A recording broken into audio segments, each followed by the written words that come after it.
Today's guest is the one, the only, Ray Kurzweil.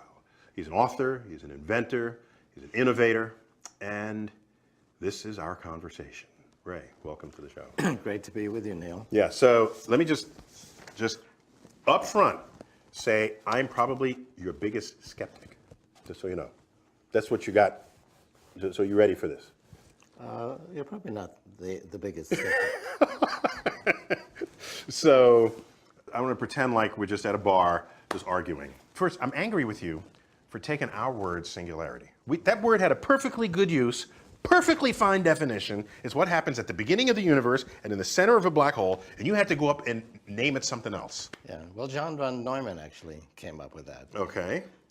He said history is approaching a singularity because progress is accelerating at an exponential pace, and it's going to reach a point where progress is so fast it's going to be a singularity in history.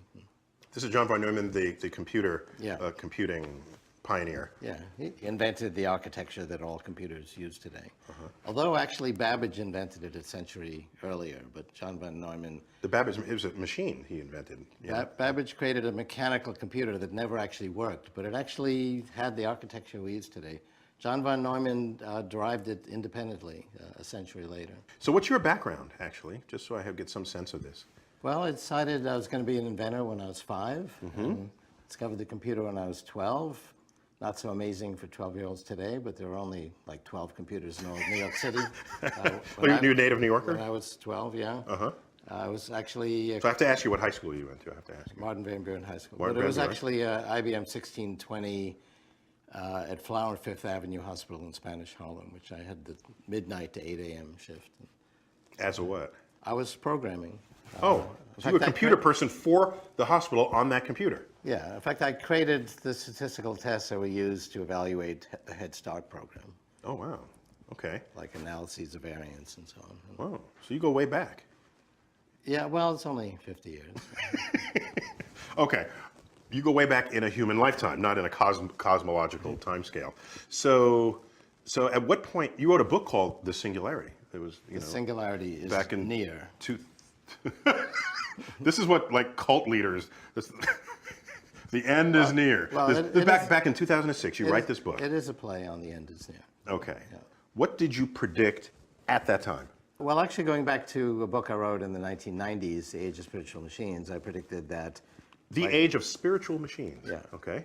By 2029, computers would have all of the intellectual and emotional capabilities of humans, and so they would be spiritual machines. And conversely, we are spiritual machines because our brains are composed of 300 million modules that recognize patterns. Each of those modules has 100 neurons. Those neurons have ion channels and dendrites and axons, and basically you can describe, based on physics, which you know The electrochemical pathways. how they work, and we can actually model them, and we are modeling and simulating the brain today, and they are, so each neuron is a machine.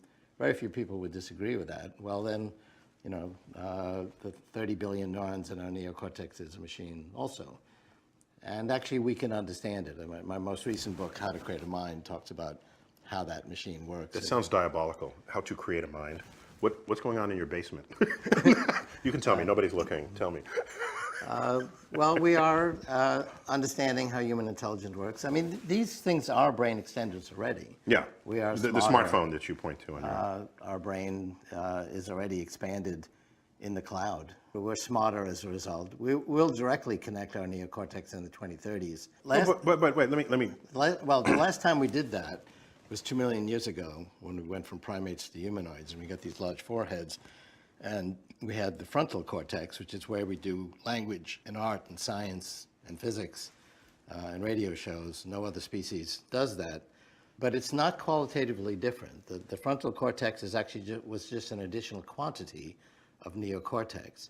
The neocortex is organized in a hierarchy, and we took that additional neocortex and put it at the top of the hierarchy. And as you go up the hierarchy, things get more abstract. So things like music and poetry exist at the top of the neocortical hierarchy. And we're going to add to it again by connecting our neocortex to the cloud and to synthetic neocortex and expanding it's the way we did 2 million years ago, except this time it won't be limited by a fixed enclosure. We'll be able to expand it without limit. What's the difference between extending the power of your brain through some connection into silicon-based intelligence versus just having access on your hip to all of that extra knowledge and I think intelligence? there's no substantial difference. I mean, I think this is a brain extender. Because people talk about, plugging some USB port into your... Well, the scenario I think that is realistic is computers are getting smaller and smaller. We'll have nanorobots at the size of blood cells that have computers in them. They'll go into the brain through the capillaries and communicate with our neurons. We already know how to do that. People with Parkinson's disease already have computer connections into their brain. That will communicate wirelessly to the cloud. This computer on my hip communicates wirelessly to the cloud. It can multiply itself 10,000-fold by accessing thousands of computers when we need them in the cloud. It can access millions of computers of information. So a kid in Africa with a smartphone is accessing all of human knowledge with a few keystrokes by connecting wirelessly to the cloud. But then why invoke the brain-machine connection at that point? Who cares? You got the machine. Because it's a much faster interface. I mean, our fingers are very slow compared to... we could have, millions of... I didn't know the world was going too slowly for you. You want to speed it up. Okay. Well, it is. I mean, how long does it take you to read... to read and write? The Brothers Karamazov. It takes, months. So you're suggesting that you can get these nanobots the size of your neurosynapses, let's say, and one will be preloaded with War and Peace, the novel, and would somehow injected into your neurosynaptic memory banks, and then you're done. You've got it. Just like in the Matrix, they would load memory programs into you. We will connect to neocortical hierarchies in the cloud. Some of that could have preloaded knowledge. We could communicate with each other more intimately that way. But basically, we'll expand the size of our neocortex. And that's, what's the difference between a mouse and a primate is the primate has more neocortex. It's therefore smarter, can master more levels of abstraction. And when we got these large foreheads becoming humanoids, we had more, and that was the enabling factor for us to invent language. So the wireless cloud becomes the growth of our neocortex, right, into the next dimension. We'll have the next opportunity phase. again to grow our neocortex. And once again, we'll put that additional neocortex at the top of the hierarchy. And as you go up the hierarchy, the level of abstraction gets greater. So music and art and poetry and radio programs all exist at the top of that hierarchy. At the bottom of the hierarchy, I can tell that rug on the floor is a straight line and very simple things like that. It's the top of the hierarchy where the interesting things happen. And we have not been able to expand it for 2 million years because we have this fixed enclosure. That was very clever. And our heads are not getting bigger because you kill the mother being born, and it's a bloody mess. So I think we've maximized the size of our head. Yeah, well, that's right. Given the size of the birth canal. That's the reason that we've not been able to expand it anymore. In fact, it was quite a challenge to expand it 2 million years ago. Even to what we have today. Yeah. So why the precision in your prediction, 2029? That sounds audaciously precise. Well, there's one thing that's surprisingly predictable, which is the pace of the exponential growth of information technology. The price, performance, and capacity of information technologies like computation, communication, now biological technologies like sequencing and also simulating biological processes, the amount of data we're getting on the brain, many different measures, not of everything, but of information technology, follow amazingly precise trajectories. Growth trajectories. Right, and they're exponential. So, I mean, I was looking, actually it was 1981. I realized that timing was critical to being successful as an inventor. It's also true for anything else you might want to do, doing physics or romance. I mean, you got to be in the right place with the right idea at the right time. So I started with the common wisdom that you cannot predict the future, and I made a surprising discovery. Lots of things are unpredictable, but if you look at the price, performance, and capacity of information technology, like, for example, the price performance of computing, calculations per second per constant dollar, it follows an amazingly predictable trajectory, going back to the 1890 American census. And so I actually projected out those curves that I had in 1981 I had them through 1980, through 2050. We're now in 2015. It's been more than 30 years later, and it's exactly where it should be. You're on the line. So that aspect of the future is amazingly predictable. I predicted we'd need search engines in the late 1990s. I made that prediction in the early 80s because I saw the ARPANET, the predecessor to the internet, expanding exponentially. Yeah, one of the great jokes that was only a joke for 6 months was the internet is the world's greatest library, except all the books are scattered on the floor. That was before search engines came in. And within a couple of years, search engines came, and now that reference doesn't even work. Right. Well, I saw that we did have a need in the late 1990s for search engines because there'd be so much knowledge on the web that we couldn't find anything. And we'd have the computation and communication resources to do a good job with that. What I was not able to predict, and what we can predict, is that of the 50 projects to do that, it'd be these couple of kids in a Stanford dorm who would take over the world of search. So not everything's predictable. This would be Google, yeah. I wouldn't have to work very hard if I had made that prediction.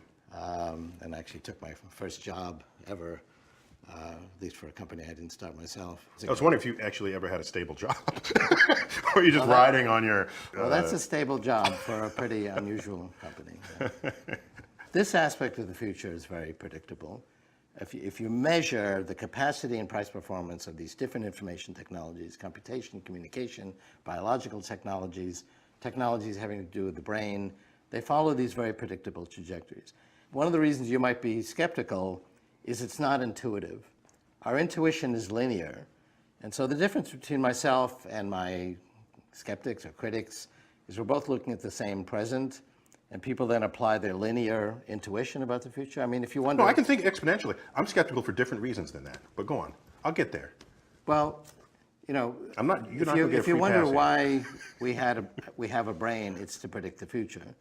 But the kind of challenges we had, 50,000 years ago when our brains were evolving were linear ones. We have no exponential training at all. We track an animal in the field, and we don't expect it to speed up as it goes along. We expect it to go at a constant pace. That worked very well. That became hardwired in our brains. That's our intuition about the future. And a linear progression, that's our intuition, goes 1, 2, 3. An exponential one, that's the reality of information technology, is 1, 2, 4. It doesn't sound that different, except by the time you get to step 30, the linear progression, our intuition, is at 30. The exponential one is at 1 billion. It makes it very proud of me for knowing that? 2 to the 30th is 1 billion. I got that. Yeah. That's good. That's good to know. I know, I got you on that. My skepticism comes from a different place. Okay. But so here you go. So you're right on the curve as time goes on. This gives you confidence in your modeling. And so now you say 2029, what happens? Well, actually, somewhat before that, we'll have the computational capacity to functionally simulate the human brain. So that's a whole discussion of what is the capacity of the human brain. And there's actually been derivations using different methodologies, all of which come to the same results. It's about 10 to the 14th calculations per second to functionally simulate the brain. That doesn't mean simulating every molecule. It means basically... 10 to the 14th is a huge number. That's huge. It's pretty big. I mean, our supercomputers now surpass that. They're up to 10 to the 16th, 10 to the 17th. But we'll have... I guess in our own, when you're sitting there just watching the ball game, you're not thinking you're going through 10 to the 14th calculations or thoughts per second. It's all happening simultaneously. Yeah. It's not an active thought that our brain is that active. That's all. Well, it does have tremendous capacity, but it's also limited. We have these 300 million pattern recognition modules in our neocortex, and that's a lot from one perspective. That was enough for humans to invent music. I mean, no other animal can keep a beat.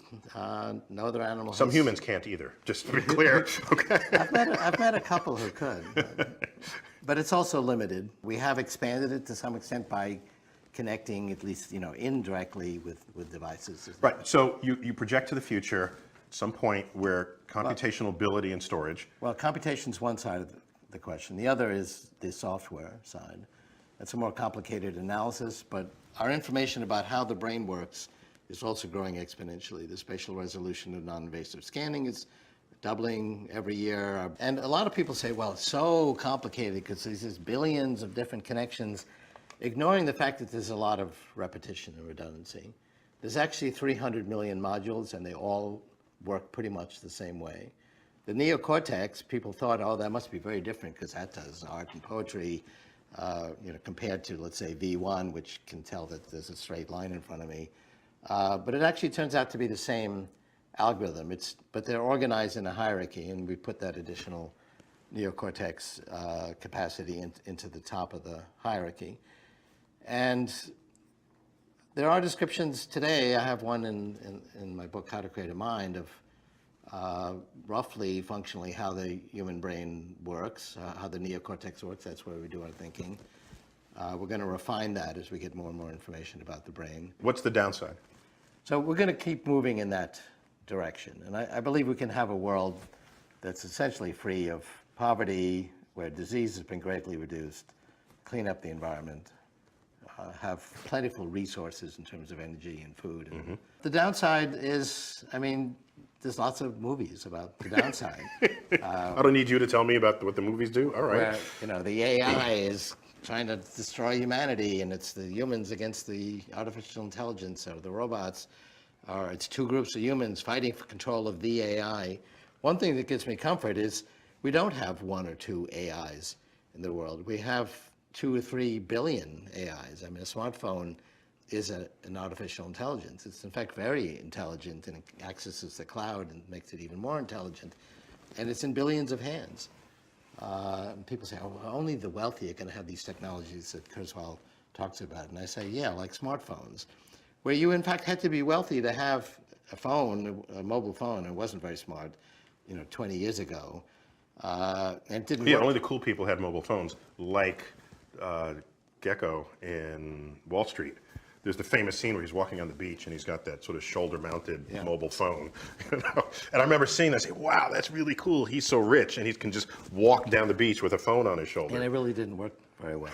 And today they do a million things, and they work much better. It's just incidentally a phone, right? And there's billions of them. I mean, there'll be. So what of all this talk, whether or not you initiated it, about uploading one's brain to a computer and then the computer becomes you? What do I make of this talk? Well, that's not really the scenario I think will happen. We've already talked about how we're going to connect to artificial intelligence. Now, we do that mostly indirectly. There are a few people that have computers connected in their brains, like Parkinson's patients, but for the most part, they're not inside our brains, but they may as well be. So what do you predict will happen in society the day that occurs? Well, it's not one day. I mean, first of all... Of course it's not a day, but just... The predictions I made for today, 30 years ago, people thought were totally ridiculous. Now that it's here, we can't imagine that it ever wasn't the case. Did we ever have a time where there wasn't social networks and mobile devices where we could access all of this knowledge and each other and so on? That was only a few years ago. And so by the time these things happen, we actually get used to them, and they become ubiquitous very quickly, and we forget that it ever wasn't the case. I mean, you can now talk to your computer and ask it questions in natural language. The thing is, when these capabilities emerge, they're kind of clunky and they don't work very well, so people dismiss it saying, well, it doesn't really work. Then by the time it does work well, people say, well, it's been doing that for a long time. It's nothing new. And so it kind of creeps up on us.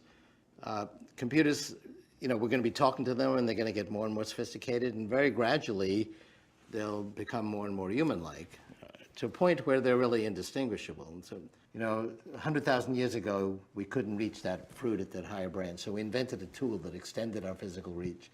And then we invented tools that expanded our muscles, and we could create pyramids and great buildings. Now we can access all of human knowledge with a few keystrokes. We're always expanding our reach. That's actually what's unique about humans. And I remain fearless of that, because when you look at machines replacing, in the Industrial Revolution, replacing physical labor, and you look at computers replacing computational labor, the day we lost to Deep Blue in chess, our best chess player loses to a computer at a game that we invent. And then our best Jeopardy player loses that was more to significant, Watson. Because that was language. Jeopardy got this correct. Language and cultural knowledge. Yeah, Jeopardy got this query correct in the rhyme category. A long, tiresome speech delivered by a frothy pie topping, and it quickly said, what is a meringue harangue? And that's pretty impressive. Wow. And Jennings and Rudder didn't get that, and Watson got a higher score than the two of them combined. They're the best players in the world. And it got its knowledge not by being programmed with all this information by the engineers, but by reading Wikipedia and several other encyclopedias, 200 million pages of natural language documents. All on its own. Yeah. Yeah, so I guess I don't fear it because it's already happening. Like you said, it happens. It's not a cliff. We're on that road, and It's a road that we're on, and I see it, and I embrace it actually. it's a good road. I mean, if you compare human life today with all of its problems, it's far better than it was in the past, and it's going to keep moving in that direction. Good road to be on, and you help us predict what the road signs will look like.